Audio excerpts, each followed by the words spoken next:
윤석열 전 대통령이 파면 선고에 충격이 휩싸인 대통령실 현장을 좀 연결을 해보려고 합니다. 윤 전 대통령 짧은 입장만 간접적으로 낸 상황입니다. 네, 이번에는 용산 대통령실에 나가 있는 취재기자 연결해 보겠습니다. 장효인 기자. 네, 용산 대통령실에 나와 있습니다. 말씀하신 대로 윤 전 대통령은 직접 입장을 내는 대신 변호인단을 통해서 짧은 소회를 밝혔습니다. 대한민국을 위해 일할 수 있어서 큰 영광이었다며 많이 부족한 저를 지지해 주시고 응원해 주신 여러분께 깊이 감사드린다고 했습니다. 또 윤 전 대통령은 여러분의 기대에 부응하지 못해 너무나 안타깝고 죄송하다며 사랑하는 대한민국과 국민 여러분을 위해 늘 기도하겠다고 했습니다. 대통령실의 공식 입장은 아직입니다. 오늘 아침까지만 해도 윤 전 대통령의 직무 복귀 준비에 한창이었던 만큼 충격이 큰 걸로 보입니다. 참모진은 전원 일치로 파면이 결정된 직후부터 취재진 연락을 받지 않고 침묵을 이어가고 있습니다. 정진석 비서실장과 수석 비서관 전원을 비롯한 고위 참모진들은 한덕수 권한대행에게 일괄 사의를 밝혔습니다. 다만 대내외 상황이 엄중한 만큼 한 대행이 사의를 받아들이지 않을 가능성이 큽니다.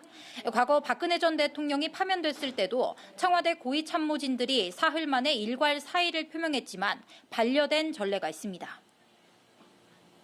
네, 앞으로의 국정 운영은 누가 어떻게 하게 됩니까?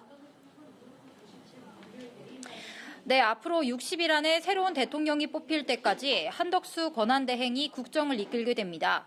한 대행은 앞서 대국민 담화에서 공명정대한 대선을 위해 최선을 다하겠다고 강조했습니다. 이 밖에도 국정 안정과 치안 질서 유지 그리고 대미 통상 외교에 주력할 전망입니다. 반면 대통령실 청사에선 파면 선고 20분 만에 대통령을 상징하는 봉황기가 내려갔습니다. 또 윤 전 대통령도 조만간 한남동 관저에서 사저로 거처를 옮겨야 합니다. 박 전 대통령 때는 파면이 결정되고 이틀 뒤에 청와대 관저를 떠나 삼성동 사저로 들어갔습니다.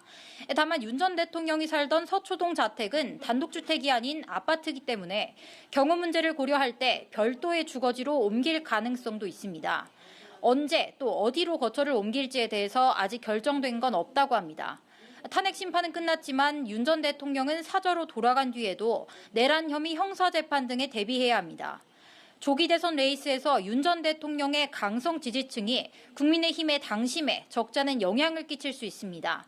따라서 당분간 윤 전 대통령은 계속 전국의 관심권에서 벗어나지 않을 거란 전망이 나오고 있습니다. 용산 대통령실에서 연합뉴스TV 장효인입니다.